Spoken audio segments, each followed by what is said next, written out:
But fate would have it, I went and worked in the Multnomah County Jail and juvenile home, and I spent 3 years there, and I learned so much. One of the things I learned is, why did people come to jail? Anybody have a good answer for that? 3 hots and a cot. Yes, that's right. What else? Healthcare. For healthcare. Right? Healthcare they could get where they were. Well, basically, and they didn't have to pay for it. Wow, it was a one-payer system. We did a lot of good work in the jail. And it was memorable for me to think about all the time how I, as a provider, didn't have to do my work asking them, what is your insurance? You know, if I wanted to make a referral out, I just did it. I told the authority to tell the corrections people, take this person to this hospital and give them the care they need. And then they bring them back, do whatever you do. So, I learned a lot. When I got to the school clinics, it became a different story. We saw all the kids in the school. I was wasting about 1/3 of my time doing that work. Right? Insurers, pharmaceutical arguments. We are in a state of crisis. And I know, as a nurse practitioner and trained in my resuscitation techniques, and then we've learned some things over the years. We gotta pump that heart faster than ever. We've got to work harder than ever. And our techniques have got to be changed and modernized with the time. So we're going to have to organize to make things work. And so I'm glad you're here ready to organize. And I thank you very much for being here today. Welcome you all.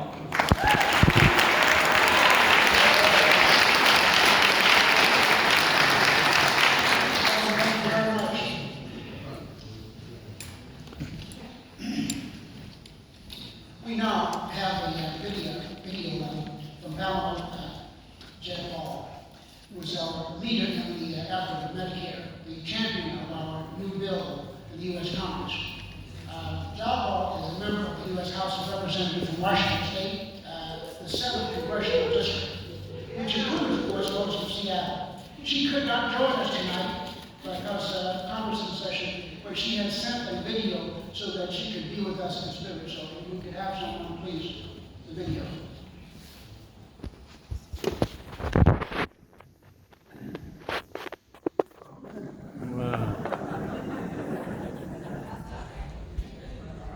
Hello, everyone. I am Congresswoman Pramila Jayapal, and I'm so proud to represent Washington's 7th Congressional District in the U.S. House of Representatives to serve as the co-chair of the Congressional Progressive Caucus, and very proud indeed to be the lead sponsor of H.R. 1384, the Medicare for All Act. But I'm grateful to have the opportunity to address you by video, really to say thank you for everything that you've done. Because of your tireless organizing and mobilizing, we are witnessing a shift in the national conversation on healthcare. The fact is that most Americans are tired of our broken system. Every day, regular folks feel the impact of our for-profit healthcare system that puts profits over patients. This is a national crisis. People are feeling when they are forced to decide between paying for their insulin or paying for their rent. They feel it when they have to file for bankruptcy because they get an enormous surprise billing from an out-of-network doctor or hospital. They see it in their stagnating wages and skyrocketing private insurance premiums, co-pays, and deductibles.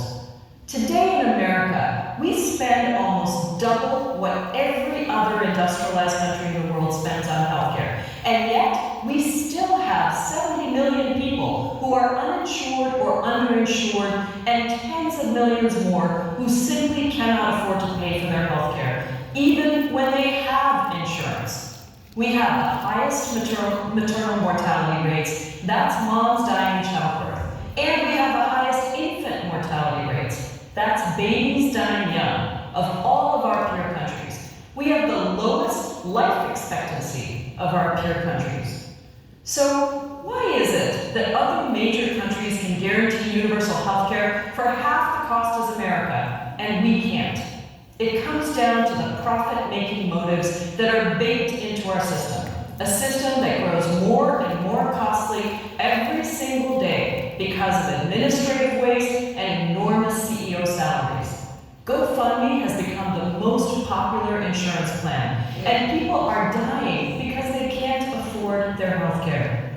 I believe that the only way to transform our system, to expand coverage, to be universal, and to contain costs is through a single-payer Medicare for all system. Yeah. The most progressive Medicare for all bill in the history of the House. A bill that for the first time lays out a comprehensive and detailed proposal of a healthcare system based on patients, not profits. A healthcare system where everyone is in and no one is out. A healthcare system that recognizes the fundamental truth that healthcare is a human right, not a privilege only available to the wealthiest few. Today, my Medicare for All bill has the support of the majority of the Democratic caucus, 119 co-sponsors, and the first historic hearings ever in the history of our House. Those have come in the Rules Committee, the Budget Committee, and the Ways and Means Committee. And I've also been told that we will have a hearing in Energy and Commerce, and we are working to see if we can have a hearing on small businesses and Medicare for All. Yeah. Medicare for All a defining issue of the 2020 election. One of the biggest tasks is to push back on the myths coming out of the presidential debates on our own Democratic side and from mainstream TV anchors who have already decided that Medicare for All is some sort of an unachievable pipe dream. Well, I'm here to tell you, because of this coalition and so many others across the country, nothing could be further from the truth. Yeah. Thanks to you, we have built the largest labor coalition in the history of Medicare for All, with 32 major labor unions who have endorsed the bill, including SEIU, AFT, NEA, UAW, and many more. You see, labor brothers and sisters understand two critically important things. First, that stagnating wages of workers are tied directly to rising healthcare costs. If you've only got $1 to bargain at the bargaining table, and 60 cents of that has to go to healthcare, that means only 40 cents goes to wages, and that's a huge problem. We've just seen how 50,000 courageous UAW workers are on strike in part because of rising healthcare costs, with news just out about a possible tentative agreement about to be voted soon. And we've seen how employers can cut healthcare in a strike situation as a threat and bargaining leverage. Second, I know that you all understand the need for solidarity for all those workers who are completely uninsured across the country. You understand that a healthcare injury to one is a healthcare injury to all. We need your continued organizing and leadership to educate people about labor's strong support and commitment to enacting Medicare for All. We need your continued organizing to bring on board more unions and to educate your own members. So as we gather in Portland, let me just say once again, thank you. I could not ask for better healthcare comrades. Together, let's make Medicare for All a reality. Yeah.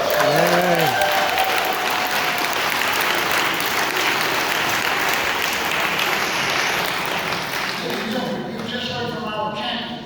This is the person that's carrying our bill. We're certainly hoping that this time we'll be able to get it through and get health care for everyone. One of the things that was just got done reminded me just about something, so we'd like to take just a moment and get over his stage right. He has something to tell us. Yeah,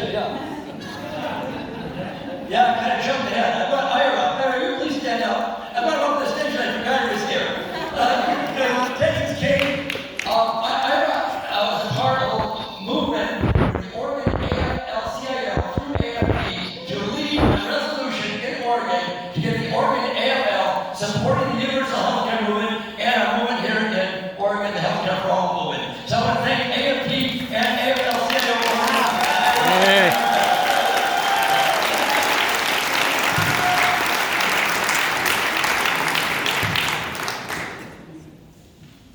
Thank you, Tom. I think that I have your speech. We are joined by Scott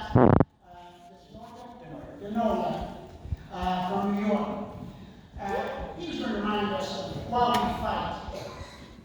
His story is one of heart-wrenching.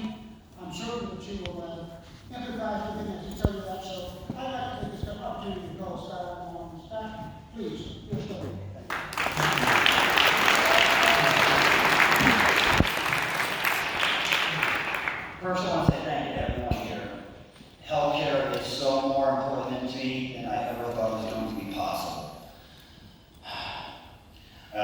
thank Representative Jay Paul for writing the bill, for sponsoring. I want to thank all the activists and organizers that are here tonight to make this possible. Healthcare is so important and we have to make a change. The reason I've come here today is to tell you what happened to my son Daniel. I'm not here because I want this, I don't desire this. What I want is change. I'm here to tell you what happened to my son Daniel this morning. In the first week of March, Danny came to me looking for help. He didn't come to me for help, as most boys don't to their dad. So when he came to me, I knew he had something serious going on. He had just been in a fight with his girlfriend. There was legal issues that ensued from this. There was an order of protection, so he couldn't communicate with her. He couldn't go back to the house to get his mail. He couldn't visit his daughter Hazel, my granddaughter. This was a real serious issue because not being able to go to the house to get his mail caused a serious problem later on. About 3 weeks after Danny moved in with me, he came in the door really upset, and I'll never forget his words. He said, "Pops, I went to get my medication, and my insurance has been cut off, and I know I need this medicine." I was like, "Danny, don't worry about it. Your mom, Ann and I will make sure we come up with the money. If we can't, you've got your appointment in 2 weeks with your therapist. I'm sure she can help you out." We told him, first thing Monday morning, call Fidelis Care and find out why you're canceled. He didn't call first thing Monday morning. He waited like a week. He called on a little after April 1st, where he learned he missed a $20 payment to his insurance company. It was going to be $250 for the out-of-pocket cost of the risperidone, a known side effect for any atypical antipsychotic. If you stop it immediately, within 2 weeks, you have suicidal tendencies and thoughts. On April 9th,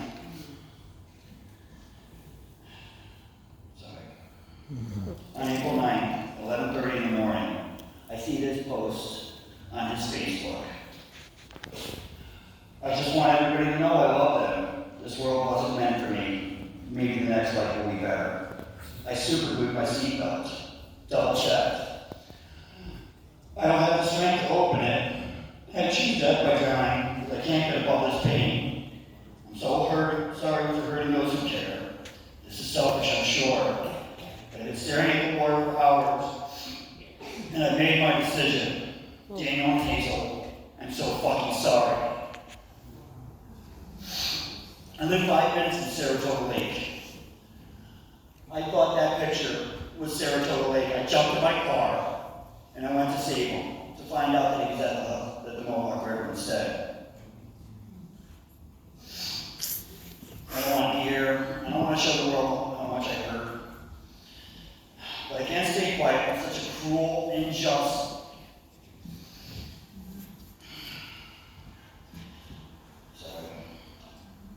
I can't be quiet when such a cruel and just judgment has been delivered to my son for having the audacity to forget about a payment of $20 to a corporation that posted a 24% growth in 2018 and a $60.1 billion revenue.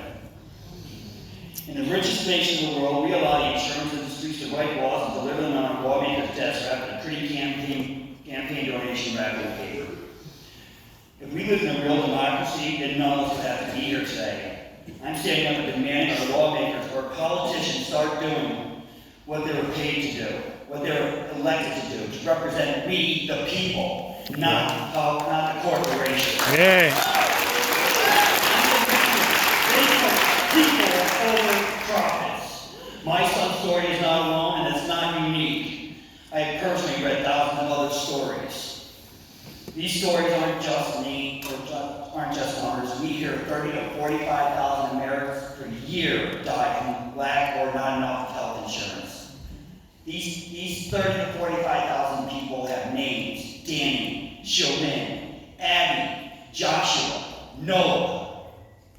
Not only do they have names, they have parents, they have siblings, they have loved ones. We're all paying a price so some corporation can make billions of dollars. I won't have it. We won't have it.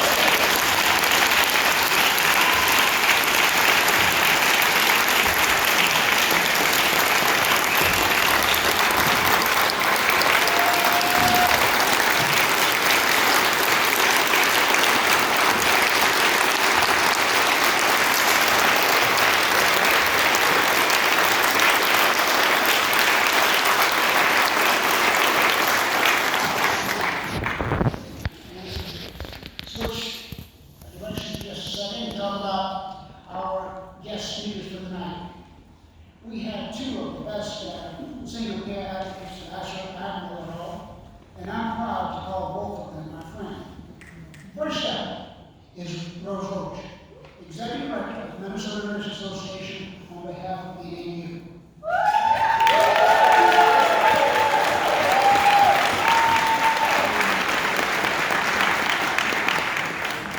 I'm going to tell you just a little about Rose and then I'll let her come up. I think it's unfair because I certainly I've known Rose for better than 20 years. We have worked together, we've worked in every kind of configuration. Rose joined the Minnesota Nurses Association as Executive Director in October of 2014 after 25 years of advocating for the labor movement and healthcare in Minnesota and California. Rose started her professional career at the Minnesota School Employees Association, St. Paul's, where she served as their executive director for some 13 years. Rose came to MMA from the California School Miners Association, where she served as one of our field directors. And I might emphatically say that the reason she served as that field director is because we went to Minnesota and recruited her to go to California. Of course, we couldn't keep her there. In California, Rose was the co-chair of our single PIA, San Joaquin, and served as the San Joaquin Regional Coordinator for the Campaign for a Healthy California, which advocates for healthcare as a human right. Our organization fought for to establish a single payer healthcare system in California, in which Rose was a part. Rose is a real labor leader and has been an unwavering advocacy for single payer. So, without further ado, give me, my friends, the kind of applause that you would have for a true labor leader, Rose, come on down.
It's a powerful weapon that's being used against workers in the class warfare care struggle that we're all engaged in. And you're going to hear more about that from our sister Sarah Nelson, International President of the Flight Attendants League of Transmission. As Medicare for All gains traction with voters across the country, the spin knob has been turned up to high. There are two particularly egregious and quite honestly ridiculous talking points going around for those who wish to keep the status quo simply for their own selfish economic greed. One of those absurd talking points says that everyone just loves having their health care tied to their employment. You know, our benevolent employer-based insurance system. Well, after 30 years in the labor movement, I can attest to the fact that that just isn't the case. Workers don't love having employers control their health care. Another scare tactic that's being used is to claim that Medicare for All is going to cause all the rural hospitals to close up shop. Like that's not happening right now under this current system. And that's because the Medicare reimbursement rates are low. Well, let me be perfectly clear about this. The only way we're going to save rural hospitals in this country is to implement Medicare for All.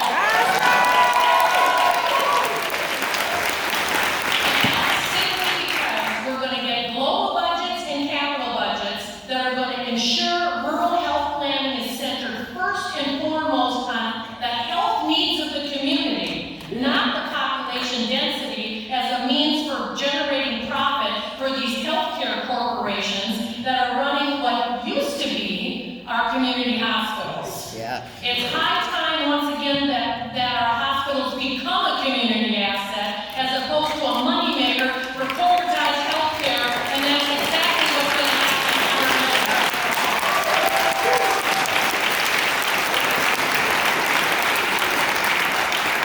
And just to make darn sure that the public is as confused as possible about what needs to happen to truly fix our sick care system, we now have the complete co-option of Medicare for All, with Medicare Advantage for all, Medicare Extra for all, Medicare as a public option.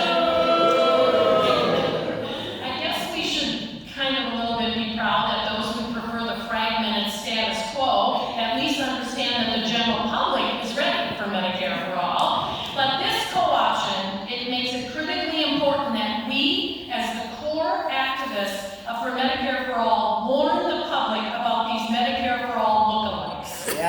Medicare for some is a hallowed proposition regardless of how it's structured.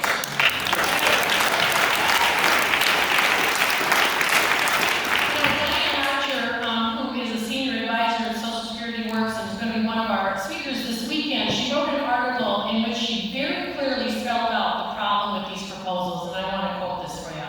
She says, nonetheless, a number of thoughtful commentators and well-intentioned politicians are telling us that Medicare for All is not a practical approach to healthcare reform.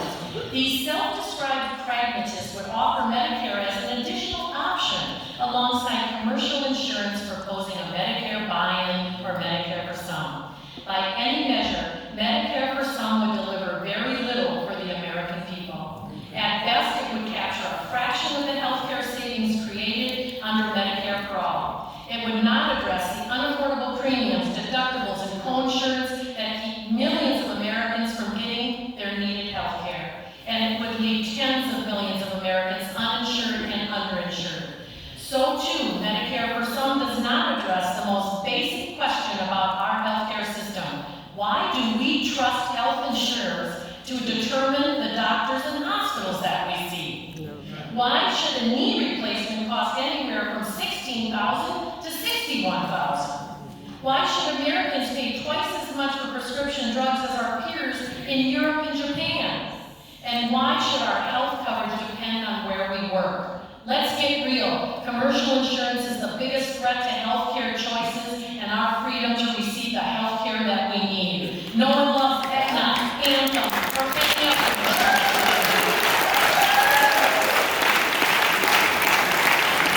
What we need is the freedom to get care from the doctors we want to see at a price we can afford.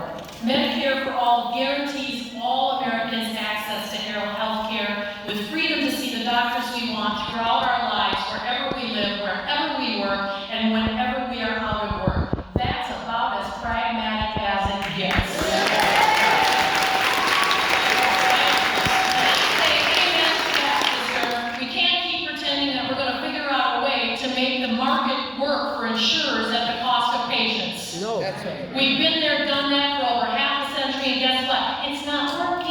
That's right.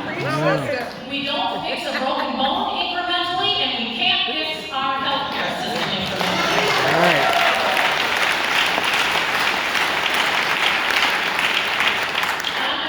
Incrementalism, I'm going to quote my brother Michael Lyden to say, I think this is close, Michael. Incrementalism has become the wave of our time. As Dr. King said, justice delayed is justice denied. So it is that healthcare delayed is healthcare denied. And the nurses have the same rate more than enough.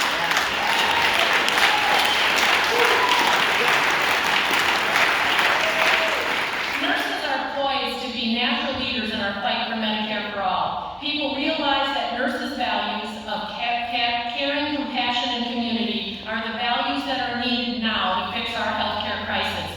People trust nurses to be the leaders who help reshape our broken healthcare system. So it's no surprise that activists and everyday people across the country are looking to the nurses to follow their lead. Truth is, we've seen the political climate around Medicare for all shift rapidly over the last few years. 5 or 10 years ago, Medicare for all was considered a fringe idea, but it's rapidly becoming a core platform issue of the Democratic Party, a priority for Democratic candidates for president, and widely supported by a majority of Americans. And as that shift began to happen, nurses recognized that we needed to double and triple down on our campaigning efforts for Medicare for all. We recognize that now is the time. Now is our moment in history to cross the finish line, to make transformative change to our economy and our society, and secure one of the largest wins for working people in this country in almost a century. So that's what we've been up to. And since nurses like to do things thoroughly and do things right, we set out to determine the best approach to rapidly build the massively scaled and organized grassroots movement that we know we're going to need to win. The objective in front of us is to organize a huge number of people in virtually every community across America from all walks of life. So therefore, we've decided to use a technique called big organizing, where we open source our strategy and make it really easy for any person who wants to get involved and take on a big role in their community to be able to do so. And it's working. People have answered the call. It turns out that there are thousands of people across the country who have just been waiting to get involved in the fight and have just been waiting to be asked what to do. We're not giving them just tasks, by the way. We're asking them to take on a huge role in their community. We're asking them to lead those organizing efforts in their cities and towns and be responsible for getting other new volunteers involved. Hundreds of volunteers are working the campaign. Together, this year alone, we've organized over 1,500 canvases, knocked on over 20,000 doors, and driven over 10,000 calls into Congress.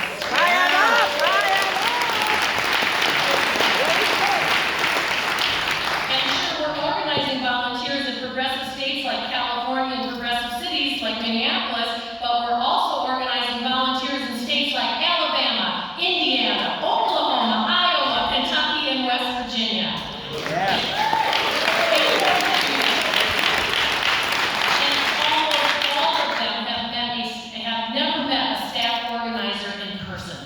Volunteers are working directly with other volunteer organizers in their own neighborhoods and communities, everyday people just like them who want to heal our broken healthcare system. And this is how we scale our work, and this is how we win, by giving people a centralized, clear plan and a strategy to plug into and making it easy for them to get involved. The grassroots energy for passing Medicare for all is out there, we know that. People are hungry for transformative change. They're sick and tired of billionaire health insurance CEOs raking in profits while denying patients care. And they're sick and tired of an economy that prioritizes, again, profit over people. Our job is simply to tap into that energy, to find those people, ask them to join us, and give them a plan to get them started. With this plan, we're going to build the largest grassroots movement this country has seen in decades, and we're going to win Medicare for all.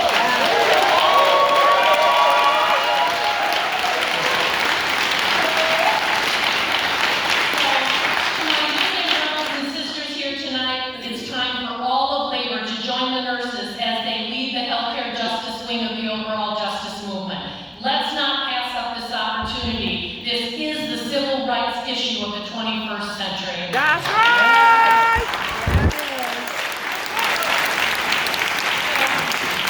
Princeton University professor of political economics, Marie Reinhardt, stated, if healthcare costs in the United States were lower, most people would probably agree that ill, low-income citizens should receive the needed healthcare that is available to better-off individuals. The problem is that our healthcare system is in danger of pricing kindness out of our souls. I can assure you, your nurses are hard at work to make sure we don't price the kindness out of our souls. So we're the warriors in this room in the righteous fight to restore our humanity, to put patients before profits, and to enact Medicare for all. Former UN Secretary General Kofi Annan said, it is my inspiration that health finally will be seen not as a blessing to be wished for, but as a human right to be fought for. That's what your nurses are doing, rejecting the politics of fear, embracing the politics of hope and possibility, and the fight for healthcare as a human right, and we are so thrilled to be in that fight with all of you. Si se puede, everybody. Sí se puede.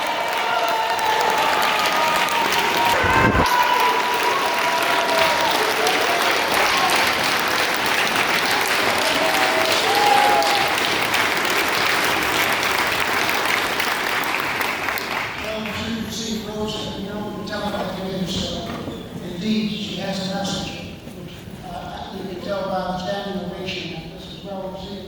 Thank you very much. And now, for our next superstar. Sarah Nelson, International President of the Association of Black CWA.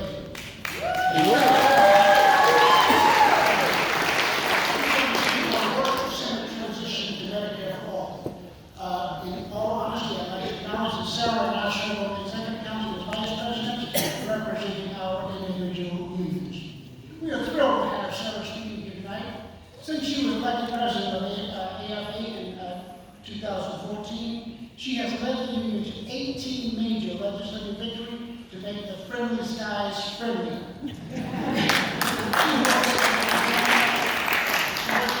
Safer for all passengers and much healthier place for flight attendants